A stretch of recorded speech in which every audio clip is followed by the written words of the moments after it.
Hey, it's John Lee Dumas of EO Fire, and it's The Entrepreneurial You, the show for dedicated and passionate Caribbean entrepreneurs seeking daily inspiration, brought to you by author, speaker, and award-winning entrepreneur Henika Watkis Porter. You must be prepared to ignite.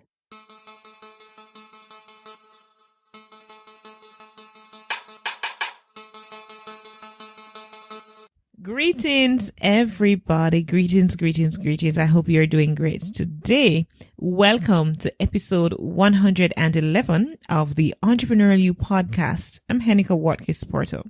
Today's episode is with Amy Hebdon. She is the founder of Paid Search Magic, an agency that provides done-for-you paid search services. The company helps digital marketers and entrepreneurs become successful with Google Ads via coaching, consulting, and other services. Amy has managed several $100 million in spend working with Fortune 50s and small businesses to grow their businesses using paid media. So, of course, I'm really excited to talk about Google Ads and what you need to know as an entrepreneur. Welcome, Amy. Good to have you. Thank you so much. I'm so excited to be on the show. Yay. Absolutely. Now, before we dive into that, we want to ask you, do you know anything about Jamaica? I know a little bit about Jamaica. And what do you know? What's that little bit that you know? Well, I know I tried to go there on vacation once and didn't make it. And one of my best friends is from Jamaica, so I know her culture and heritage, and I think it's amazing. Absolutely. You know, I mean, if I had $1 or just a dime for every person who has had a Jamaican friend who have asked this question, like, wow. And I keep saying that we make great friends, apparently. All right. So Google Ads and what you need to know as an entrepreneur. Now, let's talk a little about you and your company. Just give us a little summary as we set the stage. You know, what's your claim to fame, Amy? Well, I've been managing paid search since 2004.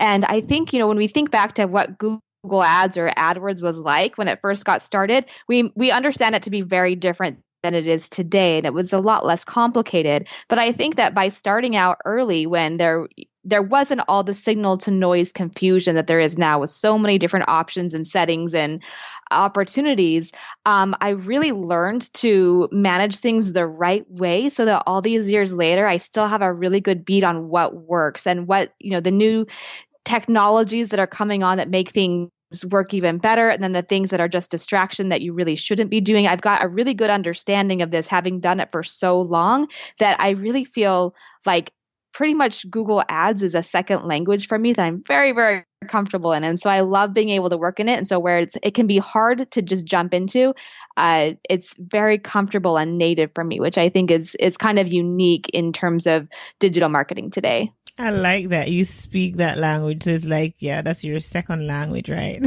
Right. All right. So now we want to demystify what's the seemingly complex matter of Google Ads. Break it down for us, because you talked about, when you just started, it was less complex. And now it, of course, has gotten seemingly more complex. So take us through that journey of, how it has evolved over time and kind of break it down and demystify it for us. Sure. Well, I think that when it comes to Google Ads, you're paying for every time someone clicks on your message and goes to visit your landing page. And so it's important to fundamentally understand how that works. So a lot of times when people think of marketing, they're thinking of how can I get the most clicks, and I want to pay less for clicks, and they're thinking about, volume of traffic. But really, Google Ads is your opportunity to put your best offer in front of your target audience that's most likely to take action. So that's where it becomes interesting. It's because someone is actually looking for your solution as, to solve their problem. And so when you start thinking about it like that, like what is the problem that someone has that's bothering them so much that they're actually going to a search engine to look for a solution for it, and then they're typing that in and going to visit these different sites. And when you can narrow down on that problem and you show up as a solution, then it stops really being about advertising at that point, and it starts to just be problem solving. And so you can speak the language of solving that problem, whatever it is, like whether they need a blow up mattress and you sell a blow up mattress. Like it could be that simple, or it could be more complex, depending on what the offer is. But it's really just about problem solving and speaking to that audience of one that's looking for the thing that you do. And so it's really just connecting a problem with a solution, and it doesn't have to be more complicated than that. Mm-hmm. And when you look at sites such as answerthepublic.com, you realize that people really have lots of problems. Mm-hmm. when you put some questions in and put a keyword in, and you see how many people have been asking that question around that keyword, right? I must tell you the truth, Amy. Confession here. I have tried to set up my own Google ad thing. I have a AdWord account, and I've been trying to set it up. And I tell you the truth, I have no clue what I'm doing. Some things about long tail keywords, short tail keywords, and I have no time to go learn this right now. I know if I really get into it like you, I could learn it and stuff, but I don't want to do that. Sure. So somebody like me who really doesn't want to do that and finds it a bit frustrating and annoying, that's where you come in. Now, take me through that journey that, somebody with my frustration is coming in. How would you lead me out and, get me safe on the other side of the stream? That's a great question. So we're going to start by thinking about your goals. Like, what do you want to happen?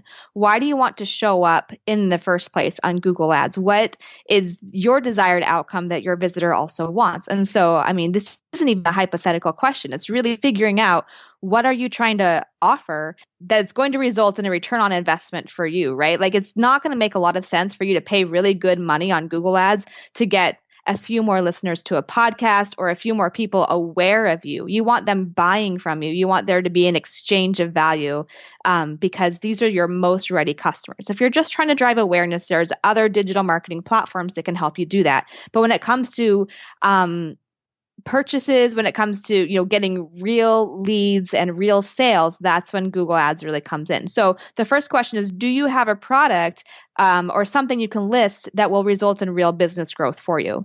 Absolutely. So then the next question is going to be, what are people looking for in order to get that problem solved for them? And we would start to go through that process of the things that people are searching for. And then once we come up with that list, then it's just going to be about, basically, you can think of it like developing a bridge. So they have the thing they're looking for, you have the solution to that problem, and then we're going to get the keywords and ads that are going to be kind of the stepping stones for them to go from the problem that they have to understanding that you're a solution, to getting to your page, to really understanding your solution, and then ultimately taking action, either with the signing up for or purchasing your solution.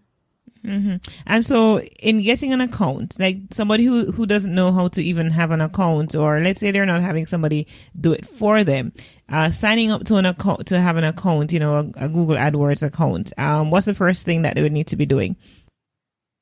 Well, so the first thing is, I'm going to say, before you even set up your account, know what your goals are, know what it's going to take to be profitable, have all that figured out, because too many people just jump in and they're like, oh, I think Google Ads is a good next step because I want more traffic. And so you need to be super clear on what your strategy is before you set up an account.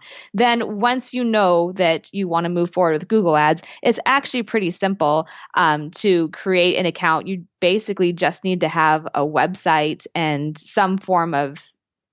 some method of paying Google. And usually that's just going to be a credit card that you would enter. So the setting up of the account goes pretty fast. You just ultimately are entering some basic information and get a customer ID assigned to you, and then you have an account. But it's the strategy that goes into it, and then getting your account set up, that is a lot more difficult than just creating a free account. That's pretty fast. Mm-hmm. And so some of the jargon. So we've defined our strategies, and we know exactly why we're doing what we want to accomplish and stuff. Now, there are some jargons, as I alluded to earlier, like, for example, the long tail keyword and stuff like that. Some of the things that would help for us to have an understanding, grasp it, so that we can be accurate when we're setting up. Take us through some of those jargons. Okay, so an account contains campaigns and ad groups. So all your ad groups are contained within a campaign, and your campaign has some high-level settings like what language are you targeting, what geographies you're targeting. It holds that sort of information. And then within your ad groups, you have all of your landing pages, all of your ads, and all of your keywords. So keywords, landing pages, and ads all exist together in an ad group. And so you want that to be as tightly themed as possible, because any of your ads can serve against any of your keywords in that ad group, and then you'll also drive to a landing page that's usually it's associated with your ad there. So you want those to match really, really well. So if someone's searching for something, then they see an ad that's really relevant to it, and they go to a landing page that's really relevant to that. So they all work really well together, and that's called message match.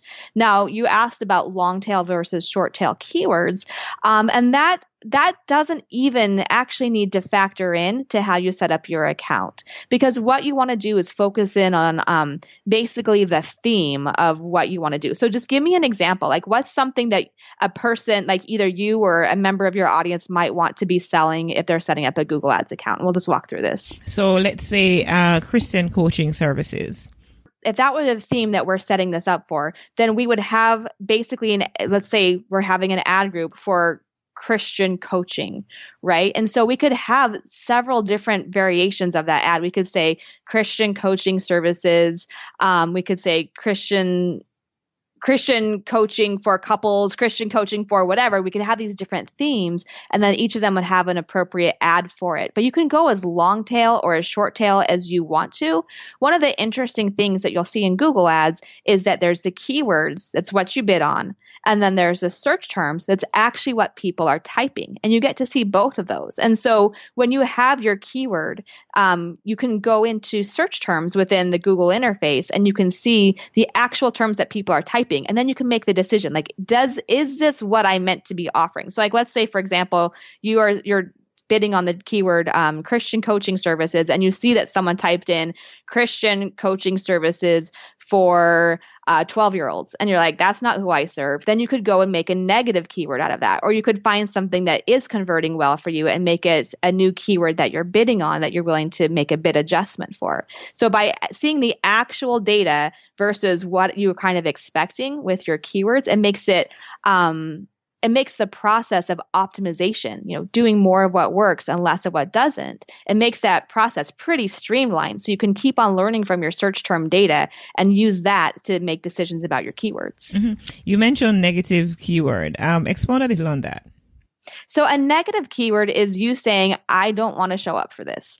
And a negative keyword works different than a regular keyword in that a negative keyword is going to be the exact term that someone typed in, or the exact keyword that someone typed in. So if your negative keyword was woman and someone typed in women, then your ad still might show. So if you want to get if there's some specifics you don't want to show up for, you have to get really specific. You have to account for the misspellings, because otherwise, let's be honest, Google's trying to make a buck, right? And so if there's a way for them to serve your ad and then they can and it gets clicked, then they get money. And so you're going to have to kind of go out of your way to build out a negative list that really fences in the kind of traffic that you get. It's on you to filter that out, because they're going to try to show it as much as possible. So you do want to pay a lot of attention to your negative list and make sure that the negative keywords that you're using, that you're not actually getting misspellings, or if you are, then go ahead and add those too, because that's the way you're going to prevent your ad from serving against those keywords. Mm-hmm.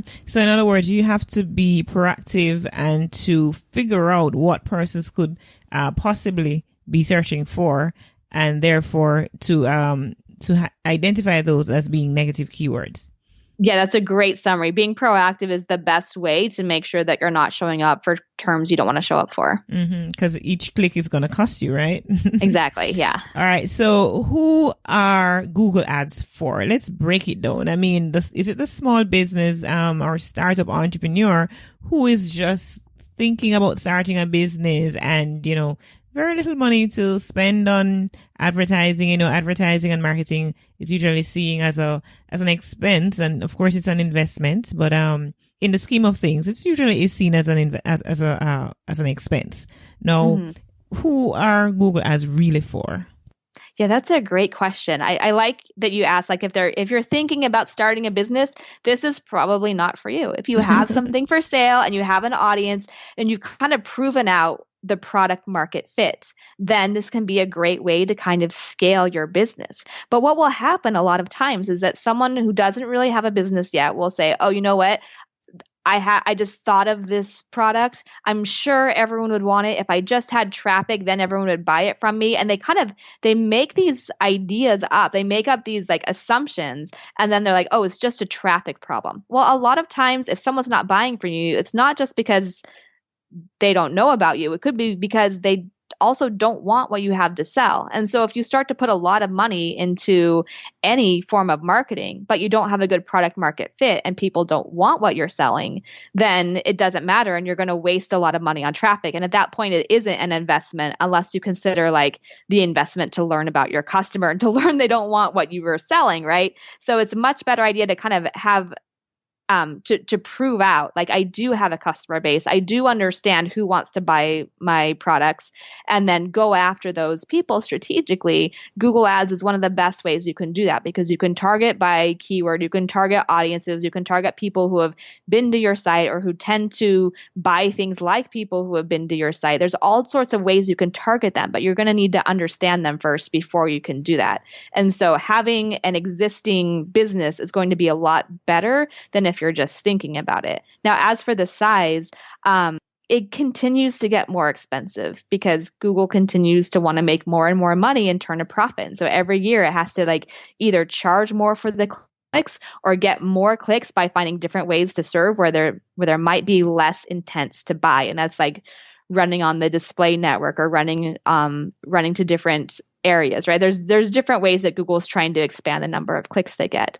So if you have a very small budget and you're competing against not only other competitors who are maybe willing to pay more, but you're also competing against marketplaces who are willing to pay a lot more, then it's going to be more challenging for you to be able to justify the cost of clicks in a way that's going to give you a positive ROI. So that's definitely something to think about. So actually it's a bidding process, right? So, I mean, on the surface, you can't really see how the bidding is going on or really know if you don't know. So try and explain for us that bidding process, what goes on. I mean, I'm sure you'd have done it in terms of what you've said before, but I just want to kind of bring it home a little and talk about the bidding process. How does that work?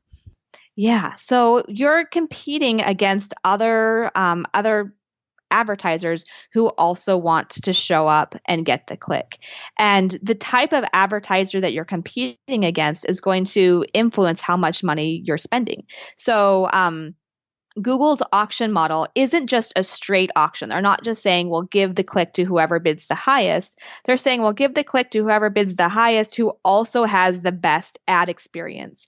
Because unlike a regular auction where, the seller doesn't really care who it goes to, Google has a reputation to uphold. And if they're selling their premium real estate that's providing a bad user experience, then people are less likely to use Google. Like if you keep on clicking something that you think, oh, I'm looking for a solution to my problem, remember, and you get something that's completely irrelevant, you're going to not trust the quality of Google results anymore. So it's really looking for relevancy, and it's also looking for your bid. And so it's something that's called ad rank that takes into account your quality score and your bid. And so the things to keep in mind is, one, you're going to want to have as relevant of an experience as you can by using the keywords in your ads, using them on your landing page, just providing that solution to the problem like we talked about. When it comes to the actual bid, though, and how much you have to spend, that, like I said, is going to be dependent on your competitors.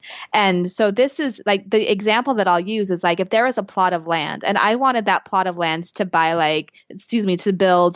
like a playhouse, and you wanted that plot of land because you're going to build this high rise, right? And you can make hundreds of millions of dollars from developing that land, and I really wouldn't even make anything. You're willing to pay a lot more for that plot of land than I am. And we can see that kind of translate to the Google auctions, that if I'm like selling a $5 product and you could potentially make, hundreds or thousands of dollars from that same click, it's a lot more valuable to you, and you're willing to pay a lot more for it because your ROI is going to be higher. And that's what we have to consider also when we're selling something, is that if we're going up against a marketplace that's very likely to get a conversion to make a sale, and we only are selling one thing and it's less likely, then the amount we're willing to pay for it probably is going to be less than our competitors. And so our best bet is to be as relevant as possible and be as conservative with our keywords as possible, so we're only showing up when someone's very likely to buy from us. Absolutely. No, of course, you alluded to the fact earlier that if somebody's just starting a business, a startup, you have a product, and you're just starting up, perhaps it's really not for you, right? But in terms of the ad spend, how much should we really be spending to really see benefits from using Google AdWords? That's a great question. There's a lot of relativity here, but I would say that on average, if you're not spending at least a few $100s a month, it's going to be really hard for you to optimize, because optimization requires data, and that requires spend and speed. And so if let's say that your average click was coming in at $2 and you're only willing to spend $2 a day, then you're either you're getting about one click a day, and someone's either buying or they're not buying. And it's going to take a really long time for you to have enough data to be able to make good optimizations that are going to help you improve. Whereas if you're able to invest more, you could get that data more quickly and make strategic optimizations that are going to help you either by identifying, ways you don't want to show up or ways you want to lean into even more, because you're able to see statistically valid data of this type of person tends to buy from me. I'm going to go after that kind of person more and increase my bids, because I'm always able to make a sale when I get that kind of audience coming in. Mm-hmm. All right. So, and let me use a very personal example, right? So I'm preparing to do a conference in May, LeaderCast Kingston. And of course, a digital marketing agency has submitted a proposal to me to do digital marketing using Google AdWords and some other things. Now, a budget of about $1,000, they say would be like an aggressive campaign. Is that a realistic thing, a realistic spend for a realistic, and well, let me rephrase the question. That spend, what kind of a result can I yield from that? Well, that's a great question. So it's going to come down to, like we were talking about earlier, are people looking for this solution? Are people searching for this kind of conference? If they are, then it's going to be a lot easier for you to sell spots than if they aren't. If they're not aware of it yet to search for it, then you'll probably want to be spending less time on the search network where people are searching and more time on the display network where people are getting introduced to this idea because they're seeing, banner ads and image ads and ads that are making them aware that this even exists. When you're doing that, you tend to have a lower conversion rate. You get cheaper clicks, but it's a lower conversion rate because it's more to drive awareness than to drive decision.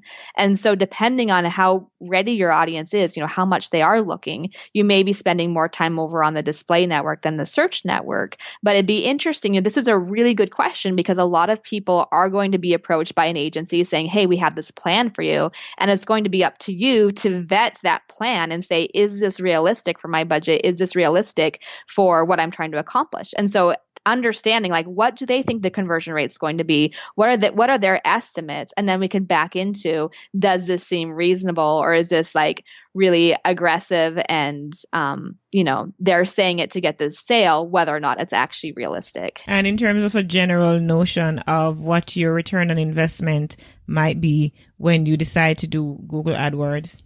I've got clients that are making well above 20 to 1. So every dollar they spend, they get 20. Some cases it's 100 to 1. And then in some cases, you're hoping to just more than break even, right? It might be a 2 to 1. And so it's really going to depend again on what your market is and then how you're able to scale that up. Most new businesses and small businesses aren't making 50 to 1. But if you can start investing because you're trying to grow, you can put that money to use and then continue to invest and see your numbers get bigger and bigger to the point where you can scale better. Such an interesting conversation thus far. Now, Amy, I want you to share your final thoughts on, some of the considerations for entrepreneurs, what it is that they need to be thinking about. Just close it off with that when you're thinking about Google Ads, as well as after you're done that you can share your contact information and any giveaway that you have for our Peak Performance community. Yeah, well, you asked such a good question. I do just want to touch on that again. I think it's really important when you're approached by an agency or anyone trying to offer you digital marketing services to ask disconfirming questions. Like, do your due diligence to say, what happens if this doesn't work? What are reasons that it might not work? What are the things I have to know that things could go south? Because so many times people who are trying to sell you something are just trying to sell you the upside and not selling you the reality. And so in a case like Google Ads, where you're saying, I don't want to manage it, I just want someone else to come in and help me with it, and then someone's willing to come along and help you with it, you still need to do your due diligence to figure out what is going to make it successful or why it might not make sense to do. And so you want to have that conversation. In terms of where people can find me, I'm on Twitter at Amy PPC. You can find me on LinkedIn. I'm Amy Hebden. I actually have a free Facebook group if anyone wants to learn more about Google Ads. It's called Google Ads for Savvy Digital Marketers. We've got a lot of really good conversations going on there. And then I do have a guide available to anyone who's interested. If you go to paidsearchmagic.com/PPC audit, that's all one word, PPC audit. It's a bunch of worksheets and audio downloads where you can audit your own Google Ads account. So if you are at the point where you have a Google Ads account running and you're just trying to find out if it's working as well as it can, these worksheets and these recordings will help you walk through it in a very strategic way where you can get better results for your own performance. Absolutely. You'd agree, my peak performers, that this is a great episode, great conversation I've been having with Amy Hebden. Amy, I just want to thank you so much for being on the Entrepreneurial You podcast and for sharing your expertise, your insight with us re Google Ads. Yeah, absolutely. My pleasure. Thank you so much. Thank you, my peak performers, for tuning in to this episode with Amy Hebden. I really look forward to connecting with you next week. Until next time, please visit HennikerWatkisporter.com and see which of my programs will serve you on your journey as an entrepreneur or as a leader. As your inspirational leader, I have several resources that you can leverage to level up. So you can check out my online courses, my books, or my events. I'm also an affiliate for some of the best resources, such as John Lee Dumas's Mastery and Freedom Journals, as well as Podcasters Paradise. So visit HennikerWatkisporter.com and you will find value to help you on your leadership and entrepreneurial journey. Remember, you were born to win, but to be a winner, you must plan to win, prepare to win, and expect to win. What good? We needed to raise capital, but our experience with local financial institutions was that they were cautious and slow to act, and interest rates were far too high. We had real concerns about financing our business through outside equity investors and the possibility of interference. Could we get a fair valuation for our business? We had our own ideas about the business and its value.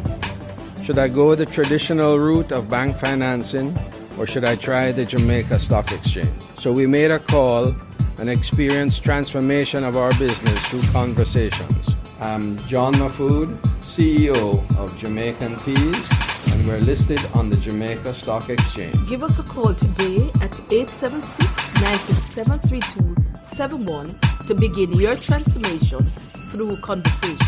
We want to see your company listed on the Jamaica Stock Exchange.